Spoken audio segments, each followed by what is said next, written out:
Most operators interview once, guess, and hope for the best, and then wonder why 3 months later they're back to square one, rehiring, retraining, and cleaning up the mess.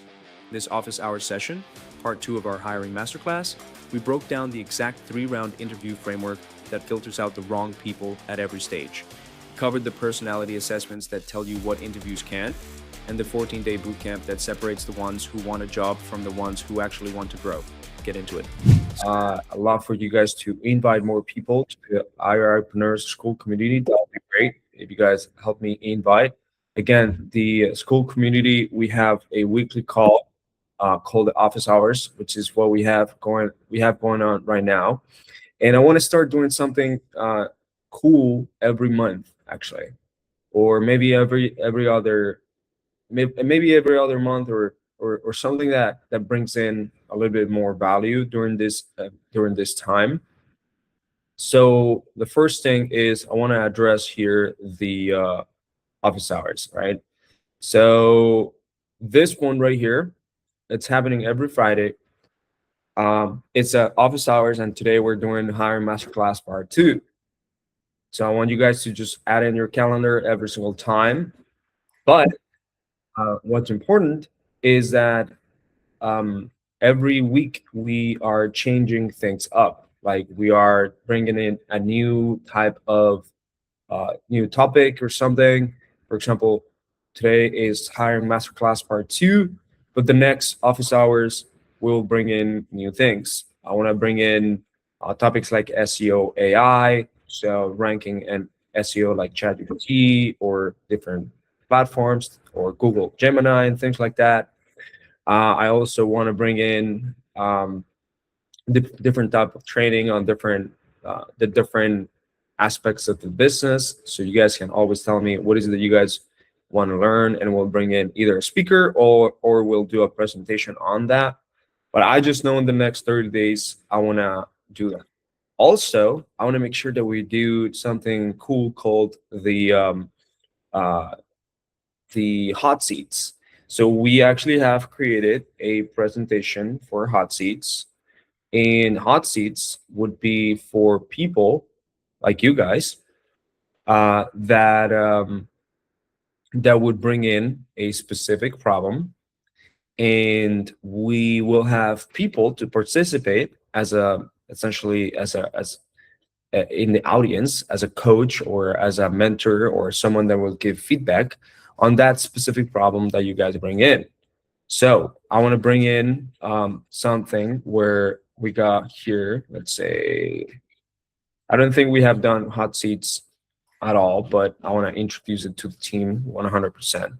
I want to give you guys an example of the hot seat entrepreneurs, and let's make it happen. Um, so I'll give you guys an example of a presentation. Let me see. Anyways, oh, there you go, right in here. Boom. All right, so we have this hot seats mastermind style where you guys come in, would introduce quickly your business. So who are you? What do you do? What markets you do, why you do what you do, and then ultimately you give us the current challenges that you guys have, and then you go over the current KPIs that you guys have, right? So as we go through the current challenges, we want to be able to solve them together, right? That could be scaling, that could be consistency, that could be lead gen, that could be hiring, that could be like a specific issue with hiring a specific person, that could be a specific marketing channel or the next steps on the growth path. So I'm going to give you guys a template so you guys bring it in, and we go over a few people that would have a hot seat. Now I want to do hot seats in one of the office hours maybe every month, and bring in kind of like a mini mastermind right here clients and people that are in entrepreneurs that do have a real business, they run a real business, and they have real challenges, so that they can present their business and current challenges in here, right? So if you guys are interested on doing a hot seat, first of all, let us know. But we also will be randomly selecting a few people that have been coming in here, so that we do hot seats, and we will promote this a as a growth event, right? So we want to be able to help your business grow, and I think it will be really cool, not only for the community, but also for your business and for content as well. So if you guys want to be part of the hot seat, I think we can maybe fit in 2 people maximum per hour, so that each one have 30 straight value for their own business. So maybe 2 people per month. Maybe we can organize it like that. If it's too much, then I'll do it every other month. But for now, we can do hot seats for 2 people. So Brian and Taylor, if you guys want to do that in here, or whoever's in here, if you guys want to be part of the first hot seat, we can talk and the um, send you guys the presentation. All right. So that, and also the all the different um, things that are required for us to do a hot seat, and you guys fill it out, and then I'll give you guys instructions. Oh, all Cool. right. I got the kids today, so sorry, I'm on mute. Yeah, no problem. All right, so let's go back to the hiring masterclass part 2. Okay, start the recording right here, or I think I already had started the recording. I think I did. Yeah, recording is going. Okay, perfect. All right, so let's go over the hiring masterclass part 2. Part 1, just to give you guys a recap, we went over prospecting. Okay, and prospecting, finding air players, where to find them, how to build killer job descriptions, building your hiring funnel, filtering out B and C players. We did not go over Facebook ads. That's something that is a little bit different.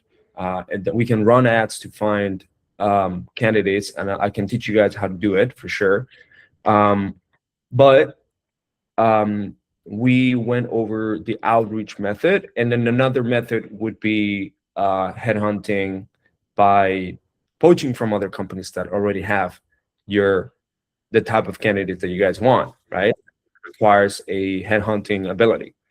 Now we're gonna go over interviewing. All right. So in the interviewing path, which is essentially the sales process of your hiring framework, and there's a few things that need to be important, like that we need to be taken into account. So there's 3 round of interview process that we go over almost always, and that one is a cultural alignment interview portion. That could be a 30-minute to 1 hour conversation. Want to make it 30-minute, that's good. And then there's a second one, which is the skills and critical thinking type of interview. And this is where we figure out exactly the skills. Now, I like to do it in 2 steps. Okay. So one is a cultural one, and someone from HR or operations would go in and do the cultural test and so on, and then the cultural interview, and we ultimately figure out if that's the right person for our culture. If you guys are solopreneurs, or you guys don't have too many people, then you guys would have to do it, 2 steps yourself. So you can do it in one go, or you can just like split it in 2 days. Um, but I like doing that because in the second one, where I go in even deeper into this person's mind and into this person's skills and critical thinking, that's where I do it if I am specifically hiring for, let's say, a person that is specifically working with me, whether it's marketing, whether it's sales, whether that's like an executive assistant, and so on. And like, um, for example, we have done that. Our operations manager also does ask skill questions, and definitely depending on who is going to be interviewing this individual. So give them a skill test before they come in to talk with me, right? So if you have an executive assistant that does a cultural test, a cultural interview, cultural test, and also is ready to put them into your calendar for the final interview, then you make them do a skill test in between. All right. Then at the end, it's like mutual sell. Like this could be done about setting expectations and then define the next 30 days. Usually, it could be just like a quick meeting. All right. But the run one, which is the ultimate cultural interview process, is first leading with your crystal clear core values. We went over in the last masterclass.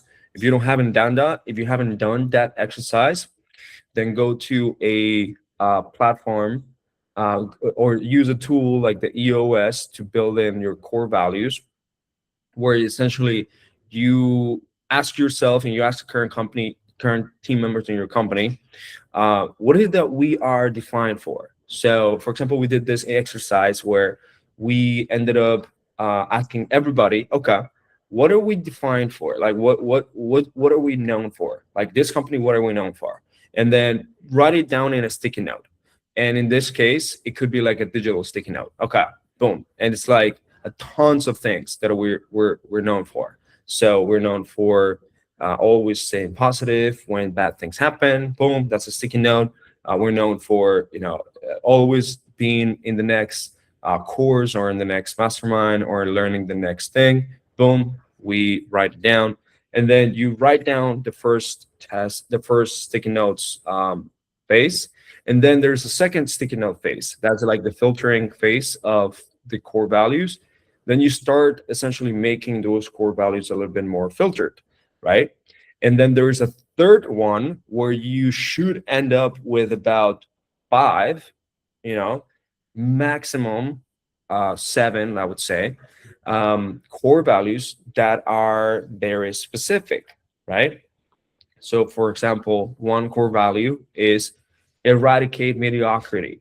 If you believe that mediocrity is not that it's not something that you accept or tolerate at all, then do you put that as your core value, right? And then when you go and do cultural interviews, right, or a cultural test, then you figure out whether this person also wants to eradicate mediocrity, and then just doesn't accept mediocrity in their life, and ask questions towards that specific core values. You essentially create questions towards that core value specifically, right? And those questions could be like, okay, what is it that you do every day that puts you on top of the game, right? What do you think about progress, like, or questions that ultimately help you understand what is their understanding about that specific core value, right? So here's a few examples. I did that last time.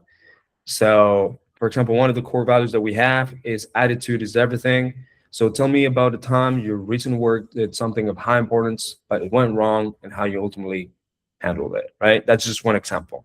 Tell me about a time when you wanted to give up, but you chose not to, right? Tell me the last thing that was the toughest thing that you ever went through. It was so bad, it normally doesn't happen, and tell me how you reacted, right? So essentially, like it tells you essentially what's their current beliefs about certain specific situations, right? Um, and then a clear company mission. If you haven't done that, make sure that you write it down, and then have a very clear company mission in place, because people like seeing that. And then it's defined long-term vision that you can articulate compellingly. So, for example, you have a vision of being the number one home buyer in the state of Florida, and have helped over 10,000 homeowners change their life, and adding a roof, or helping them move on in the next chapter of their life. right? And your mission is that ultimately helping these 10,000 people have the next steps and make more money than they ever had before, or have a healthier, or beat mental health or whatever. Like maybe there's something along those lines. You got to create it yourself. That's something that people actually look up to and will look into the job description and into your company, right? Because without these, you can really evaluate alignment, and alignment is entire point of round one. Okay. We want to be able to demonstrate the core values, not just recite them. Is there excitement around the mission? Is this someone that you actually want to work alongside? And are there any red flags behaviorally and logistically or attitudinal, right? You can always teach knowledge, you can always teach things, but you can't teach attitude. It's something that people actually shape up to based on circumstances that happen in their life, and the behavior ultimately will lead to the way that they act in a day-to-day basis, right? So can they handle intensity? Can handle the expectations? Can they handle everything that is going on in a day-to-day basis, right? So we went over the core value questions, mission and vision. Who here does every single one of you guys have mission and vision already put together? Like if you guys don't, let me know, and I'd love to help you guys. Can I create like an exercise for mission and vision, because this is huge. This is actually a huge point into attracting A players that do want to stay here for the long term. Or even if you have A players right now, putting this mission and this vision already changes the game for them, right? So raise your hand if you guys already have mission and vision already put together. If not, write it down, just send a message here, send it in the chat. I want to know where you guys are at. So it sounds like you guys should be good on this. All right, awesome. Brian, what's your mission and vision, if you don't mind sharing? Our mission vision, how's it going, everybody? Our mission vision right now is to have 5 employees by the end of the year, and me just working basically in dispositions and training my team. That's my mission vision right now, currently. Oh, okay. So this is your goal. But what about what is the mission and vision of your company? Oh, of the company itself? Yeah.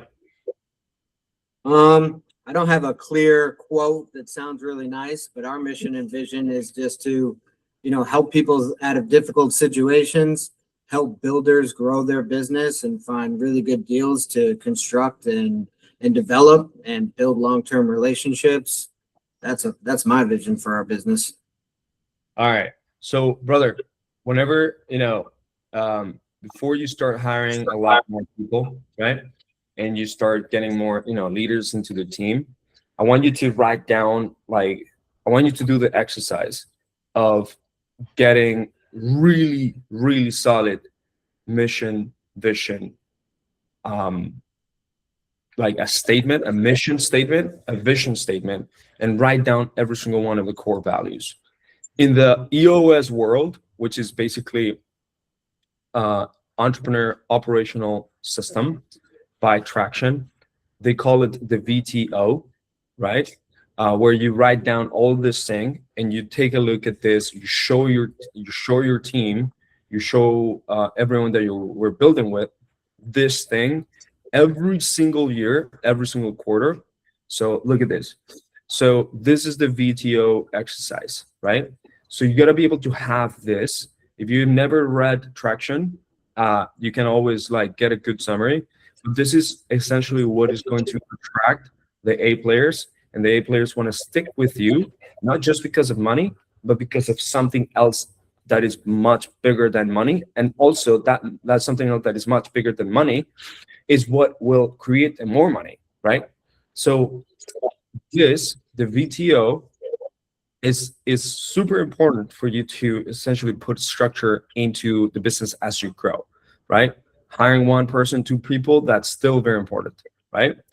So essentially put down a vision structure of what it looks like with your specific core values, what is going to be your core focus, essentially, like you write down your passions, you write down the causes, you write down the purpose, you write down obviously your niche, and then you end up creating a vision out of that, right? And then you have this essentially this tool right here. I'm going to send that to you. It's called the VTO, where you end up putting together a vision, right? Now, in terms of the mission, it's just a little bit different. That right here is not different, but mission could be a little bit more tangible, right? And then a vision, it's something that it's much bigger. Could be 3, 5 year, 10-year picture type, right? That is much bigger. And then, like for example, I think let's I think the vision of Tesla. What is the vision of Tesla? Company. There you go. Is to build a sustainable future. Hold on. Vision statement.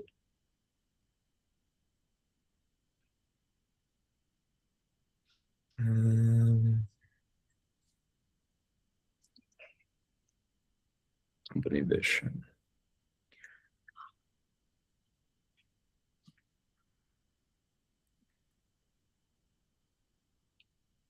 There you go. Boom.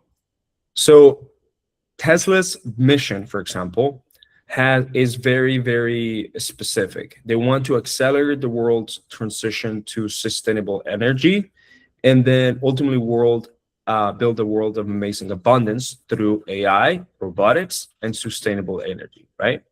And then their ambition is to create the most compelling car company in the 21st century by driving the global shift to electric vehicles, right? Now, obviously, they started already doing that, but when people come to Tesla and they read their vision and mission, they also want to be part of it. Now, Tesla does pay really well, but when you know that they have this very, very specific components of their company structure and how they attract people, then people will want to work there even more, right? So that's why it's important whenever especially when you're hiring employees or other people, or even attracting new, partners, right? Or executives, that you have that very clear for your specific company, right? And then it's easier to actually make your job offer attractive for anybody, whether it's local or remote, overseas, US, so on. Okay. Yeah. Thank you. Can you send that? You said you were going to send that over to me or give me access somehow? I'll send you the VTO. Thank you. You have Carlos or Daniel? Carlos. All right. So Carlos, send him the VTO slides so that he can ultimately fill it out. I have them right here, I think. But let's send him the slides. Sounds good? Yeah. Thank you so much. All right, brother. If Brian doesn't have something like that, also is important. If Marlon doesn't have something like that, it's also important that you put it together, right? If anybody that isn't here, Mo, that I see him, pretty sure. Yes. So we're gonna send the VTO. Let me actually do it right now before I forget.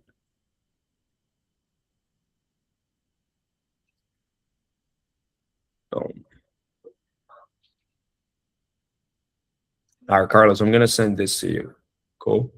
And I'm gonna give you guys a document that has all this step by step and how to actually go over and essentially follow the EOS structure by traction. I'm gonna give you guys that document as well.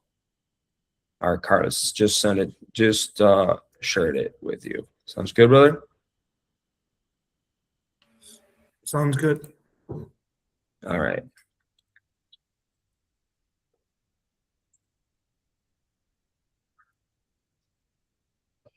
Uh, boom, boom, boom. Let's see. I'm gonna share with you guys this.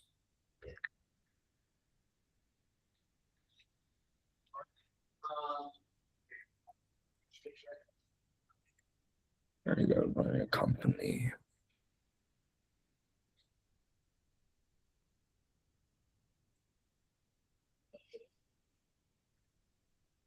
All right, I'm gonna show you guys this document. I think this folder.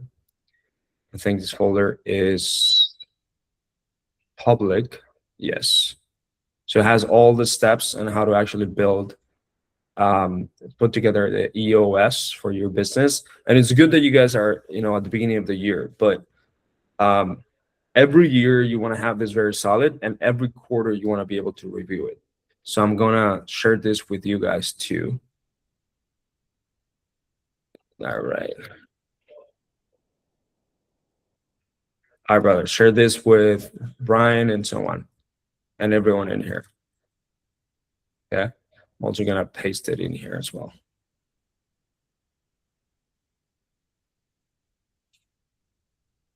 All right. That has all the step-by-steps. All right, cool. Let's go over the next steps. All right, so round one, we talked about this. Who are they as a person? Are we looking for things like self-awareness? We're looking at things like inspiration and passion. Why do they do what they do? We're also looking at things like life outside of work, because their ultimate behavior gets highly influenced. Their work behavior gets highly influenced of what they do at work. Like, for example, today, like I had one of the sales guy kind of come to me and saying, hey, I'm having issues personally because of my grandma, and I can't come in today. And I already knew this.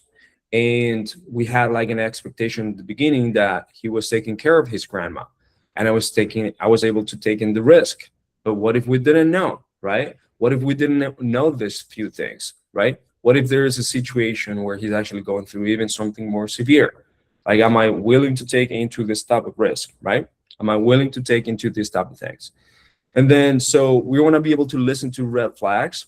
So why are they looking for a new role? We got to be able to listen for patterns of, ultimately blame, or patterns of not sticking with something and then ultimately jumping from place to place, right? How do other people describe them? So that's, very important to have an idea of how other people perceive this individual. That's why we also ask for referrals. We ask for references. So at least 2 references, specifically because of, let's say an important role like a closer, that they're really good in the interviews, right? They could be really good in the interview process, selling themselves and so on. But I want to know how they actually behaved with other bosses or other companies, and so on. And a big question that I actually like asking is, why should I not hire you? So this question ultimately uncovers consciousness, real consciousness, and personal awareness, and ultimately they should be giving you their weaknesses.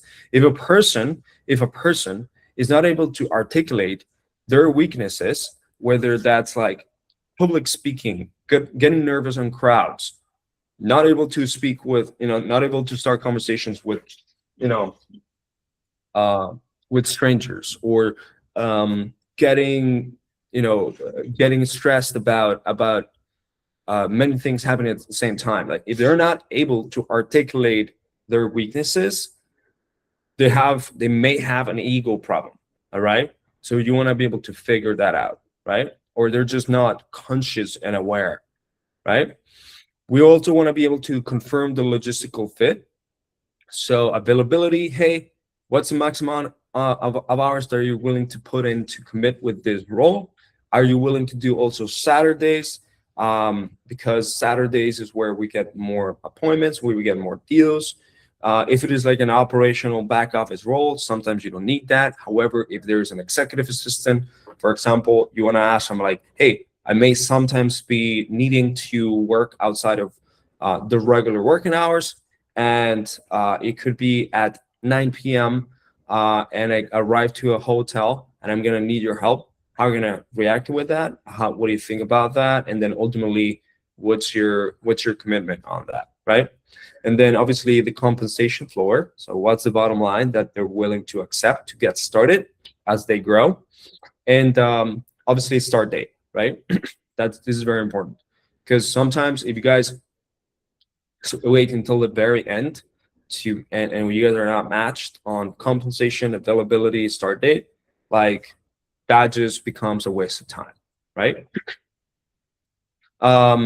So you got to be able to set a specific standard.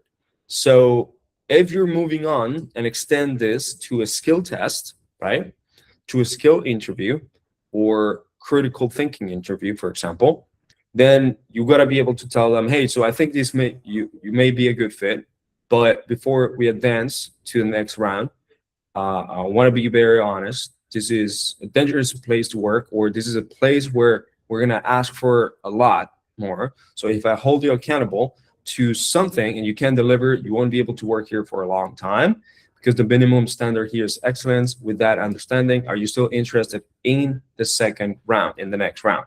Yes. So this ultimately, I like doing that because it applies pressure for excellence, right?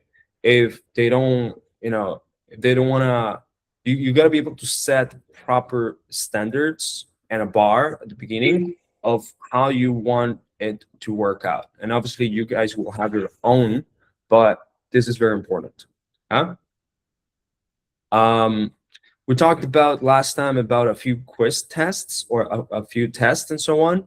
So between these rounds, we want to be able to do either ego test or some cultural test, right? Now, some people, like if you're working with the recruiter, some people have a cultural test already defined, and some people send it before you interview them. You can do that, but it's just important that, for me, it's important that you have a conversation with them, especially if they've been selected by, let's say, a recruiting team or by your prospecting process. And then you want to be able to still have a conversation with them and then send them the test, so you understand them a little bit more, right? So there's one test which is interesting, is the narcissistic personality behavioral test. So lets you understand how much of this they are, right? And some tests, like the HEC-SEC-HO personality test, ultimately helps you build the personality or understand the personality dimensions that they have. And this also could be a free one, right? It's a free test. The DISC assessment, it's also a free test, right? You can do it that focus on behavioral styles, which is dominance, influence, steadiness, and conscientiousness.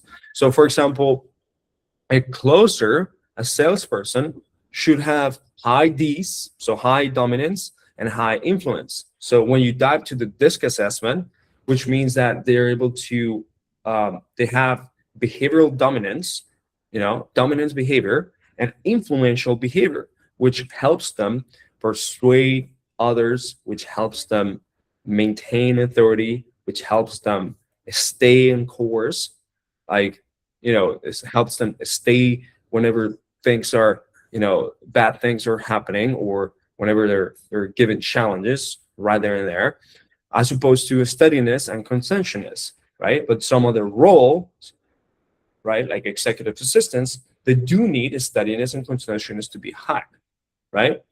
And then, you guys can also do a predictive index test, which is paid as well, but also gives you an understanding of their personality. And this is important specifically for roles, and some roles will need different scoring. So send it to them, make them do it. If they don't want to do it, also that's like a red flag, right? I will just send them at least, 1 or 2 personality tests, right? Depending on what you're trying to essentially achieve. If it is like a high level role, let's say if it is an operations manager, I send them a test that is called the predictable success quiz. You can find it on Google. It's called the predictable success quiz. There's a link on that as well that I can give you guys. And or the crystallizer test. So let's say if I'm hiring like an operations manager or someone in the executive role, COO, and so on, I want to understand whether they're like more of a visionary or an integrator type, right? And I also want to understand their leadership style. So predictable success quiz is for leaderships, right? If I'm hiring a, if I'm hiring a sales manager or if I'm hiring a distal director or so on, or if I'm hiring a call center manager or someone that is managing all the appointment setters and the closers and so on, that is something you want to do on, right? Or if you're ascending someone to leadership position, okay? The skills and competency test, right? This is critical thinking. This is where you figure out exactly whether the current expectations and measurables that they need to deliver could be potentially met, right?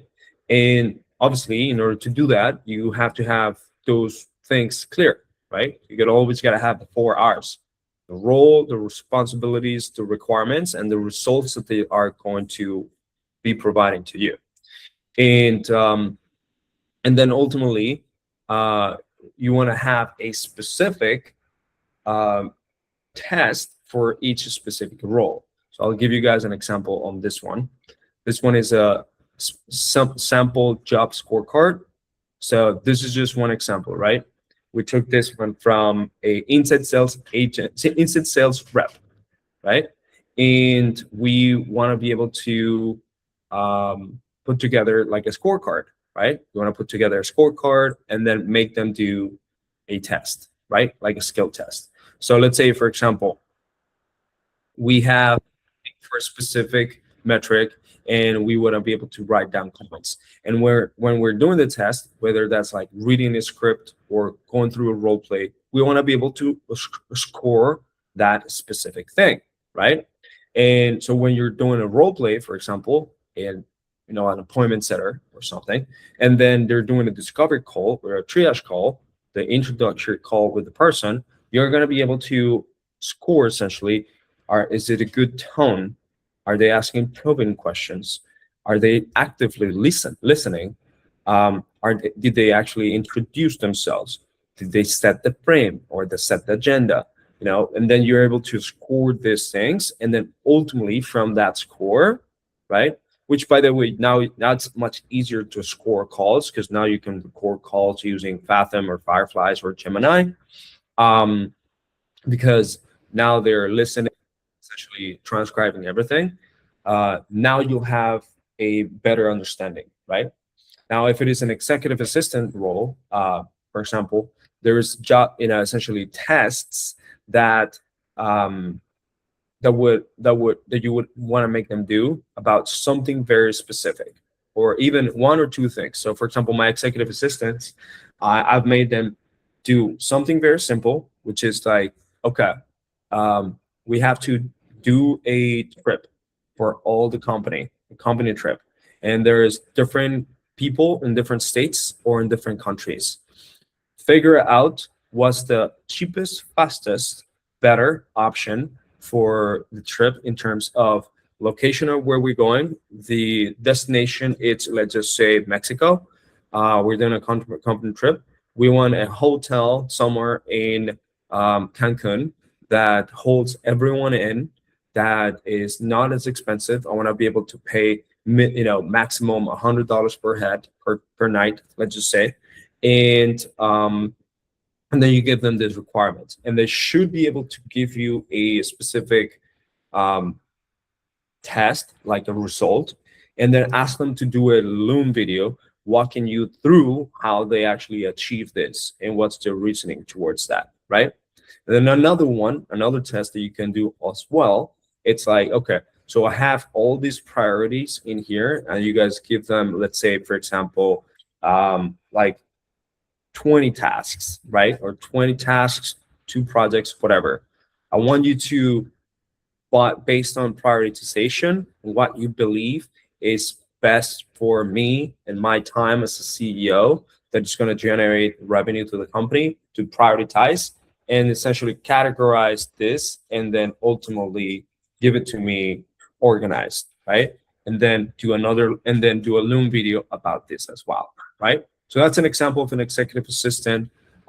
There's many job for different things. Like if you're hiring a go high level expert, if you're hiring an appointment setter, if you're hiring a closer, if you're hiring an operations manager, if you're hiring a dispo manager, if you're hiring a executive assistant, you know, I don't do cold callers, but like if you're hiring a cold caller, you know, if you're hiring an account executive, you know what I mean, right? So do they have the baseline skill set to hit the ground running? Do they demonstrate the core characteristics and competencies that the role demands? And are they critical thinkers and problem solvers, or did they just wait to be told what to do, right? And I prepare for my interviews, right? Like I want to be prepared for my interviews. And thankfully, now I have a very well trained AI chat. So I use ChatGPT a lot, and they know me really well. It's very highly trained. And then I'm able to prepare for the interviews by asking the proper questions, defining the right, job skill test, right?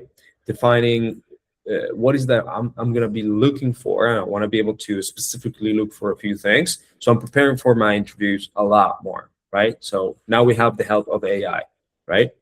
All right. If you guys need help on like training your AI, I have like really good instructions to put into your personalization in the back end of your settings of ChatGPT, so you guys can use it. All right. And then demonstrating the skills. Again, it's different things that you're looking for. But for example, ads manager, assign a real ads, let's say like a task or like going overview some of the ads, or creating an entire ad structure or like an ad campaign prior to the interview, where you can evaluate the work before they walk in, right? So after they demonstrate it, present the negative feedback, right? And when you present the negative feedback, obviously, you want to be able to know if they are coachable, because coachability is a non-negotiable trait for every single role. And this is proven to, to be even better than having the actual knowledge or having the actual experience, if they're able to get a coach and then they refine or they redo the thing, or they try the way that they respond, and how they attempt to correct what they did, is sometimes more important than having that skill super sharp right in there, right? So you want to be able to watch how they respond when they challenge. Do they defend themselves? Do they deflect, or do they absorb and adjust, right? All right. So round 2, role-specific core characteristics. So you want to take a screenshot on this. If you're looking for account manager, is for example a dispo manager, right? Because you're talking with other businesses, like a dispo manager does, right? And you're essentially selling, right? So these are some of the core characteristics that we're looking for. And critical thinking exercises are, for example, hypotheticals. You got to be able to dive 5 layers deep. So you got to be able to give a hypothetical. So for example, in sales, a client calls saying that they're canceling, let's say they're canceling the call, right? Like they're canceling the appointment, or they're canceling the account, doesn't matter. or they're canceling the contract, whatever, right? Or they don't want to move forward anymore. So walk me through exactly what do you do and why. Then ultimately keep probing, right? Like start asking more questions about this, but make them ultimately probe or go deeper into this, because you want to be able to understand how deep this person can think and how deep this person can actually solve an issue when they're presented, right? This is very important, especially for like these higher level roles, like you know, um, a salesperson, a closer, even an appointment setter, right? Operations manager, even more an executive assistant, right? Like these are the type of things that we want to look for. If you're doing a cold caller, their only job is to cold call and then ultimately be able to handle the aggressive people and so on and stuff like that. But for roles that you really need at the beginning of the growth path, definitely want to make sure that you understand their critical thinking, because if they're not cognitively able to think on certain things, then you might as well just hire a robot. You don't want that, right? And then the last one is ultimately the quality control one. So here is where you want to be able to bring everything that just happened, right? And then you want to be able to either do a last interview where you want to ensure that this is the right person, right? You want to be this last final conversation. You want to maybe realign on a few things, right? So a few things that you can identify from the last 5-minute, 10-minute conversation is like, why do they really want to work here? Why are they the best candidate for this role? Can they really handle the pressure the first month? Let's say if you tell them like the first 2 weeks it's going to be a boot camp, like, can you do that, right? Or maybe there's going to be a time where you're going to have to work 10 hours. Like, can you actually do it? Will you engage long term and so on, right? And then round 3, sell them on the opportunity. So what about this company made you originally apply for this? Now that you're far inside of the process, are you still in? Like, are we gonna, like, what is the next game plan for you? What is it that you have thought about, right? About whenever you come into this company. So that could be like a quick conversation where you're just reaffirming and solidifying everything that you guys actually went through, right? So here you want to be able to define the success of this role ultimately. So for example, the first 3 months, this is how it's going to look like, right? And then they got to be able to be bought in, right? And see how to respond to this. Know ultimately what could be the potential challenges that you could run into with this person, because we don't know exactly how they would work, but there's some challenges that we can address head on. And then ultimately put the long-term vision of the company in here. Very important that you guys do. And everything that they need to do before they actually get started, right? All right. So we're going to have to do another one for just onboarding. Onboarding is an entire different process, but you got to be able to put your team through what we call a 14-day boot camp, right?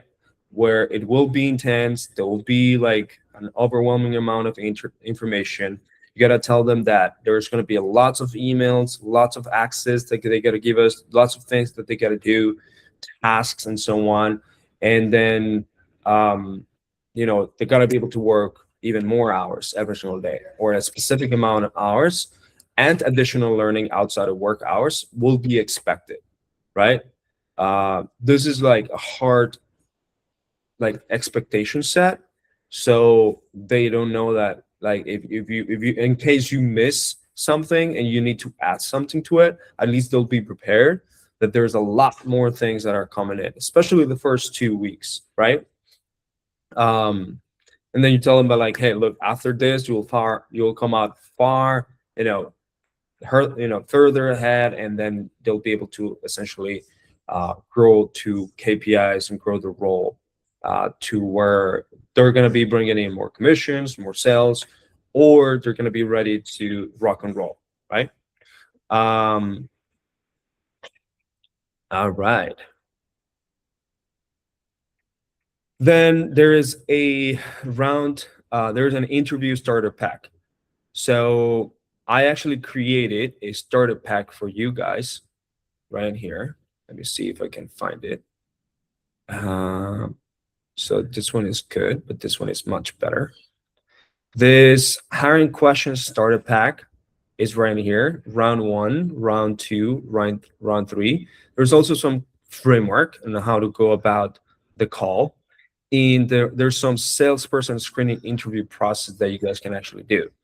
There's a core value questions sample that we have, and then how we ask actually about weaknesses, right? So I'm going to send you guys this hiring questions starter pack to everybody in here, so you guys have it.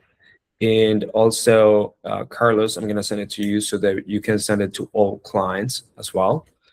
And potentially post it also in the members area, right? So it's just the interview start. This is going to help you guys get guided. You can feed it into ChatGPT and so on. Now we have completed like the interviewing system and so on. The next one that I want to do, it's going to be onboarding and also retention. So what does that mean? The first 7, 30 days to 60 days and 90 days, and the onboarding of the first, few days on how to onboard a person properly. And then also how to train and get this person to KPIs so they start giving you results, right? And then how to consistently do this. Now, we already kind of did a few master classes about a few different events that need to happen on a weekly basis, like the level 10 or the monthly town hall meetings that we talked about, which, by the way, we have a town hall for our companies today. But there's also a few things that you got to put together for your new hires. So I'm going to go over that in the next, hiring masterclass. I think I'm going to retake on the hiring masterclass once again after we go over SEO, AI, and a few other topics. And I also want you guys to prepare for a hot seat. All right. So Ryan, Brian, Mo, everybody that is in here, like Marlon, Condo Rental, let's get you guys in a hot seat.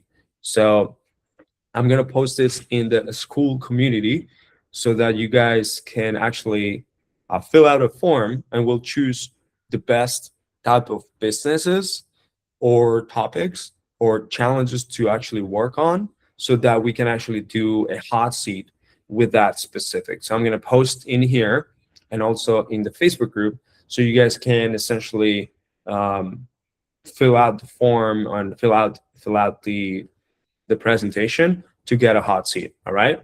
So hope you guys found this very valuable, because whenever I didn't know this, it was very valuable for me. And remember this, you gotta be able to think about hiring fast, right? So you can start prospecting, but hire slow, fire fast, right? Take your time hiring, right? And then when you hire well, right, you hire right away, and then you fire fast if it needs to be, right? So speed in sourcing, rigorous selection, decisiveness in action, mastering the rhythm and essentially the interview process is very important. And then the next one is just onboarding. And a lot of people actually make their employees quit because of the bad onboarding, or they don't keep their employees because of the bad onboarding, or they set their new team members for failure because of bad onboarding. So the next onboarding is going to be good. If you guys need help on hiring, obviously you guys can always go to remotelatinos.com. Some of you guys have already hired in there, but it's important that you guys put together all this and things. If you guys have not checked out, we also have in my YouTube channel a full hiring course, all right? So I want to show you guys a full hiring course in here. So I'll show you guys in my YouTube channel. I have a full hiring course. If you guys go to courses, there is a full remote hiring passport course right in here. You guys would find the hiring course right in here. And let me know how that goes, guys. All right. So hope this was good and you guys enjoyed it. And I'll see you guys next. Let's do some hot seats and let's hope you guys have a great weekend. All right. See you, Ryan. See you, Marlon. See you, Taylor. See you, Conde Rental. Take care, everyone. This is what we cover every single Friday at 11 a.m. Eastern. Real frameworks for real estate investors and wholesalers who are serious about building a business that scales.